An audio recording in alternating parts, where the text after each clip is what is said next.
Hey everyone, welcome to our show, Timeout. I'm your host, Trey Avant, with my co-host, my brother, Noah Avant, and this is a two-man webcast that discusses sports and entertainment. Before we begin, don't forget to like, follow, and subscribe to the Boca Raton Tribune on all social media platforms.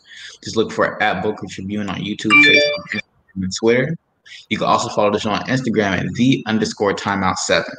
Huddle up, it's time for a timeout. All right, no, we're gonna start the show off with a little bit something different. With one question: who is the greatest athlete of all time? People are talking about it now ever since Tom Brady won his seventh ring. So, in your opinion, who do you think is the greatest athlete of all time? Oh, I hate it. When I saw it on the screen, I was like, God, I don't want to answer this. Like, this is a very hard.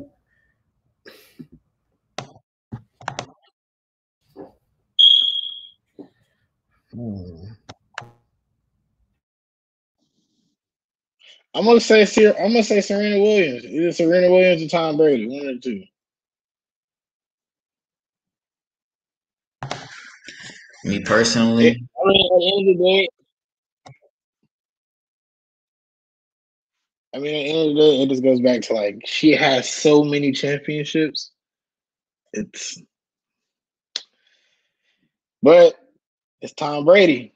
Like at the end of the day, football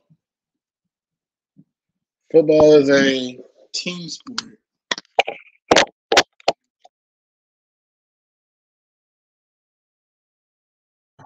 me personally, I feel like I agree with you. Serena Williams is probably the greatest athlete of all time. But when you talk about the greatest athlete of all time, it's kind of hard because most people say greatest athlete, they think like American athletes. They didn't really think about international, like soccer. Soccer is not very popular in America, so people don't talk about Messi or Ronaldo or Pele. So it's like that or indie racing or tennis, like Roger Federer. You know, but I'm gonna agree with you, Serena Williams, but you also got to throw in, like you said, Tom Brady, Michael Jordan. So, but moving on, the NBA. No, the Lakers and the Nets play today, but there's no KD. What do you think about that? Honestly, it's going to be interesting. I mean, it's not like the full clash of the Titans. One of the Titans has a missing piece in a sense, but I mean, it's going to be a good game. I'm excited to watch tonight. I do feel like the Lakers are going to get the advantage just without having what's his name? Without having KD. So without KD, the Nets are still human. I mean, it really didn't matter. James Harden brought him back the other night. He had like a crazy comeback. So I mean, it's like I don't know, but you can't really go down against the Lakers. But the Lakers are also without AD. Did they say whether he was going to come back or not, Trey? AD's going to be out for at least 2 weeks, I believe. Yeah, so but, I mean, like, go ahead. But I was going to say, yeah, I think the Nets are at a big disadvantage because they still don't have a big man. The Lakers, they don't have Anthony Davis, obviously, but they have LeBron James, play all 5 positions on the court. KD's the only one that can really keep up with LeBron. Well, they have James Harden. James Harden's going to do his thing. And so does Kyrie, but I just don't think the Nets have the firepower right now to really, keep up with LeBron James, who's on a mission right now. He could win his another MVP. He's on a mission, and they're going to rely on him a lot more since AD is out. I am looking forward though to seeing what happens with Andre Drummond. Now that I think about it, I feel like the Nets would be a good fit for him. Like Andre Drummond is such a good big man. It's crazy that people are really trying to like downplay him like he's some scrub. Like he's a really good big man. Whatever team gets Andre Drummond, they really got somebody that's going to help them win games. And now he's playing with a chip on the shoulder. And speaking of Andre Drummond, what do you think about the buyout market that could be happening with Andre Drummond, possibly getting bought out if he doesn't get traded, along with Blake Griffin? Like, what do you think that the buyout market in a couple weeks is going to have a big effect on the championship race? That's tough. I mean, honestly, Blake Griffin, not so much. He's not really somebody I think is going to make a huge difference. I could be wrong, But it would depend on the team that he plays with, like the team that would choose to pick him up.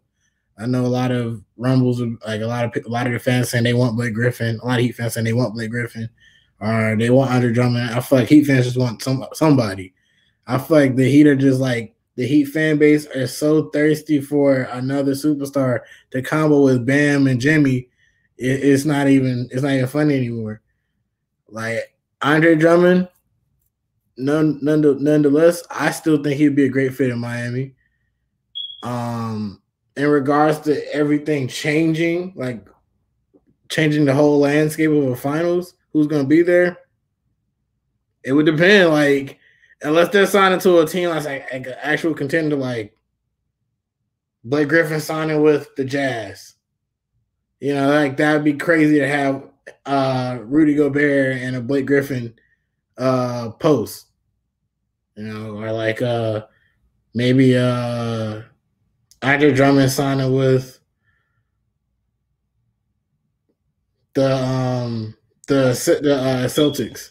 Like they need a big man, you know what I'm saying? So like things like that of that nature, yeah, that'd be cool. But I mean, these are two guys that like they're good players, but they're not somebody that's gonna like, oh, we have this person on our team, we can depend on them to carry us to this point of playoffs. That's not the case. Yeah, I agree with you. Obviously, it's not gonna be like a huge buyout market. Blake Griffin on his last legs. I kind of knew this was going to happen because I mean his game is really based on athleticism, and now that his athleticism is pretty much sapped, he doesn't have too much to offer. I mean he's still a solid playmaker from the four. You know, he's definitely improved his shooting ability. You know, but he's having a really bad year this year. Drummond can definitely help some teams, especially like you said, the Celtics, the Nets. You know, maybe the Lakers if AD's Achilles injury proves to be more severe than initially said, and like you said, the Heat as well. You know, but moving on, Carson going to the NFL. Carson Wentz finally got traded to the Indianapolis Colts for future draft picks. I believe it's a third and a second, but that second could be a first because it has conditions attached to it. What are your thoughts on the trade? To quote one of my friends, Kenneth Harris, they traded Carson Wentz for a bottle of Nestle water and some cashews. like these guys didn't get anything. Like I understand Carson Wentz is not the best quarterback, but you guys literally said, "Yeah, we'll trade him for a stick of gum." Like you didn't even get a first round pick.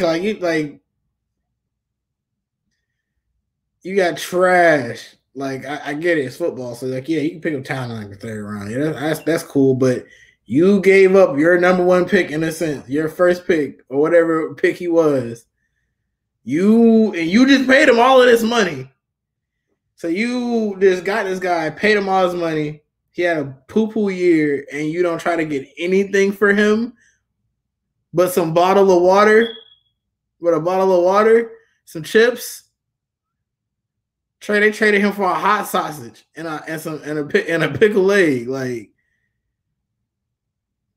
gross. They basically got Carson Wentz for a public sub. Like that's ridiculous. And the trading him caused the biggest cap hit in NFL history. It was $33 million just to trade him. That means they were really trying to get him out of there. I mean, it was just a bad relationship. You know, Carson Wentz wasn't feeling Philadelphia, wasn't feeling Doug Peterson, and then vice versa. But I mean, I believe it's a win-win for both sides. The Eagles got draft picks, and they also finally, unquestionably, get to start Jalen Hurts. So we get to see what he can do the full season, and no QB competition. And the Colts, you know, they get Carson Wentz. They have Phillip Rivers. You know, he retired, but I mean, their next best option was Jacoby Brissett and Jacob Eason. So I mean, they needed somebody, and Carson Wentz has ties to the coaching staff and the organization. So maybe they can get him back to his 2017 form when he was an MVP candidate. But hey, we'll see what happens there. Yeah, but Carson Wentz doesn't have a history of getting outdone by his backup. And Jacoby Brissett, we say like, oh, this is Jacoby, but Jacoby Brissett was like that. He had a couple seasons ago. He had a couple good games. So I don't think the competition is as much as it was maybe in Philly, but nonetheless, it is still a competition because if I'm Jacoby Brissett, I'm taking this as disrespect. Like, I'm your quarterback. Why are you trading for this guy? He couldn't even win in his own team. Why do you think he's going to come here and win on mine? So, like, that's just how I would look at it. Not everybody's a competitor like me, and may want to win like that. But, yeah, you know what I'm saying? That's neither here nor there. But I know Jacoby. I know the type of player he was. He had the competition with Jimmy Garoppolo. Yes, he did. When he was in New England. So it's just like, this is nothing new to him. Fighting for that starting QB spot is nothing new to him. So it's going to be interesting to see, what's going on in the future. Mm-hmm. And the Colts have a much better offensive line than the Eagles. So maybe they can keep Carson. Maybe they can keep Carson Wentz upright. But I just want to hear your opinion, man. Jalen Hurts. What do you think he's going to do now? I told you what Jalen Hurts is going to do. Jalen Hurts is was set up for victory. Now they still have the Eagles still have the sixth pick? The sixth pick in the draft? Yes. I mean, like, get him a receiver. I say if Devontae Smith is on the board, that needs to be your number one target. Or if Jamar Chase is on the board, that needs to be your target. Whichever the Dolphins don't get, they need to be signing. That needs to be the move. That needs to be the mentality. Because, I mean, after Miami, I believe it's the Washington football team. After Miami, it's Cincinnati. The Cincinnati, then I know there was like Carolina. I think fifth is either I think it might be Washington or Detroit. And then it's them. And then 6 is Philadelphia. Yeah, so I mean, those are really teams that really don't necessarily need. Oh, receivers. I'm sorry. 6, I believe. I think it's Falcons. I thought if they won, no, it's just because they lost, they put them 6 instead of getting 9th. Well, I know 6 is the Eagles, but I'm talking about 5th. I think might be the Falcons. I don't know. I don't know off the top of my head. I know 8th is the Panthers, but continue what you were saying. I mean, nonetheless, when it comes down to it, these are teams that really don't necessarily need a receiver. And when you have guys like, all right, so I have it pulled up right here. So it's the Jaguars are number 1, the Jets number 2, the Miami Dolphins have the 3rd pick, the Falcons have the 4th pick, and the Bengals have the 5th pick. And then it's the Eagles. So looking at this, Atlanta clearly does not need receivers. They have more than enough out there and playing in the Georgia Dome. You have the Bengals. Potentially, they could go ahead and draft a receiver if Sewell is picked up at 3rd. But in the event Miami or any of the top 3 don't pick up a big man, pick up pick up the tackle, it really could go to between either the Bengals or Atlanta. So I mean, at that point, you have the option to get the receiver for Jalen Hurts. They can choose to change all of their mistakes and actually get receivers for their starting quarterback, or they continue to just grab the bottom of the barrel type guys off the board. But now we're going to cut to commercial. If you are watching Timeout with the Avant Bros, you are watching Timeout with the Avant Bros. If you enjoy the show, please click the share button to share the stream with all your friends. Also, don't forget to like, follow, and subscribe to the Boca Raton Tribune on all social media platforms, YouTube, Facebook, Instagram, and Twitter. Just look for @Boca Tribune. You can also follow the show on Instagram at @the_timeout7. See you soon.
Information.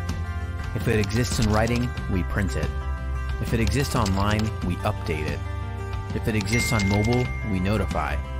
If it exists in video, we show it. If it exists in audio, we play it. In the past, the news had to wait for a paper to print for it to happen. Today, news happens in real time. It's analyzed, edited, and published immediately by us, your neighbors, and of course, you. Wherever you are, you write, edit, give opinions, share photos, and make the news happen. This is why a paper needs to be on print, on screen, and on your phone. Wherever you are, your news has its pulse in the community. The Boca Raton Tribune. We are much more than just a newspaper. We are your closest neighbor. All right, welcome back, everyone. We're going to move out of bounds. Noah, I'm very excited about this. The Mortal Kombat trailer just dropped today, and the movie comes out April 16th. What were your thoughts on watching the trailer?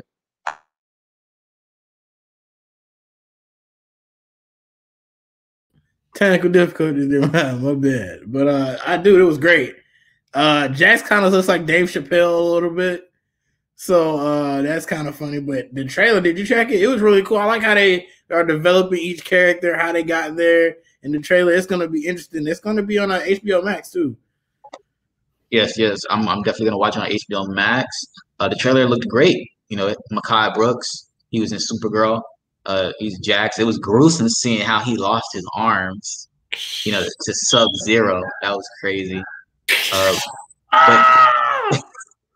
But I mean, it's gonna be a good movie. Very, very close to the video games. Scorpion and Sub-Zero, they got their beef. Obviously, Liu Kang looked good with the dragon, so I'm very excited. Dude, it's gonna be so cool seeing these fatalities and like how they are gonna do it in the movie. Like that's gonna be really cool. I'm excited to watch it. Yeah, it's super close to the video games, but I don't know. Hopefully, at some points in the trailer, it looked like kind of questionable. Like some of the acting or some of the special effects, but the movie's probably not completely finished yet. So you know, some of the special effects kind of look a little eh. But I mean, at the end of the day, you gotta understand like there's only so much you gotta kind of let it be a little fake at the end because it is Mortal Kombat. I mean, how many people get their arm broken and still throw a punch? Like, you know, you gotta have some type of like, all right, it is what it is type thing. But it does debut April 16th on HBO Max and some select theaters. You know, I guess it's select because of the COVID stuff. So if you want to watch it, you're gonna go ahead and need that HBO Max membership ASAP. Are you gonna watch it on HBO Max or are you gonna watch it in theaters? We don't have any of those up here, so we're gonna go ahead and take that L and watch it on HBO Max. Okay, I understand. Yeah, I'm about to do the same thing. For sure. But I mean, it gets a little hot, you know, with Liu Kang. Liu Kang has like his fire powers and stuff like that. And you know, speaking of hot, Scorpion, his little get over here. His chain's supposed to be on fire like these takes. So Trey, get over here. What's your hot take? My hot take of today is the Utah Jazz will share the same fate as last year's Milwaukee Bucks squad. And what I mean by that is Jazz are the best team in the league right now, clearly. They have the best record in the league. They're hot. They're plain and simple. They're hot. Just like this hot take. But I don't think they have the firepower to make a deep run in the Western Conference. You know, the Bucks were clearly the best team in the league last year. You know, they're number one team in the league, but they struggled in the bubble, struggled a little bit in the first round, and in the second round, they got destroyed in 5 games to the Miami Heat. So I believe the Jazz will share the same fate. Obviously, it depends on who they match up against in the playoffs. It's like if they match up with like a team, if they're the number 1 seed going into the playoffs, and they go up against a team in the 8th seed, like I don't know, the Suns or Thunder or Trailblazers or Pelicans, that's going to be tough.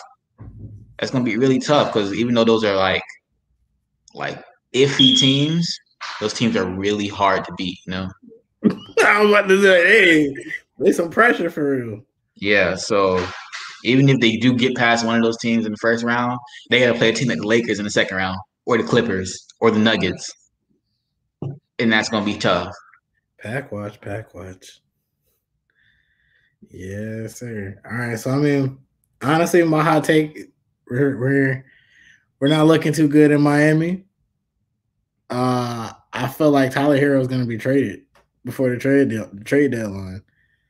While Tyler Hero is a big part of our offense and has been since he's been in Miami, I feel like where he hasn't been performing, and he has the highest trade value at between him and Duncan Robinson. I feel like he's going to be in a package deal to acquire Zach LaVine or Victor Oladipo at the trade deadline. You know, I've been hearing rumblings about Rudy Gay and Patty Mills potentially becoming a part of the Miami Heat. Miami's basically going to trade like how it's sounding. And again, a lot of the Miami core is going to get blown up before the trade deadline. Expect either one big trade or a lot of really big trades between now and the trade deadline next month. Mm-hmm. Mm-hmm. I see where you're coming from. That's I agree with you to a certain extent as well. But all right, guys, that's it for today's show. Don't forget to like, follow, and subscribe to the Boca Raton Tribune on all social media platforms: YouTube, Facebook, Instagram, and Twitter. Just look for @Boca Tribune. You can also follow the show on Instagram at @the_timeout7. You can also follow me on my personal Twitter at TreyAvant3. Noah. You can follow. That's what I get making faces at the camera. You can follow me on Instagram at @ArcBuilderNoah. You can follow me on Twitter at WhoBuildsArcs. All right, Timeout airs every Thursday at 7 p.m. As always, this is the Avant Bros signing off.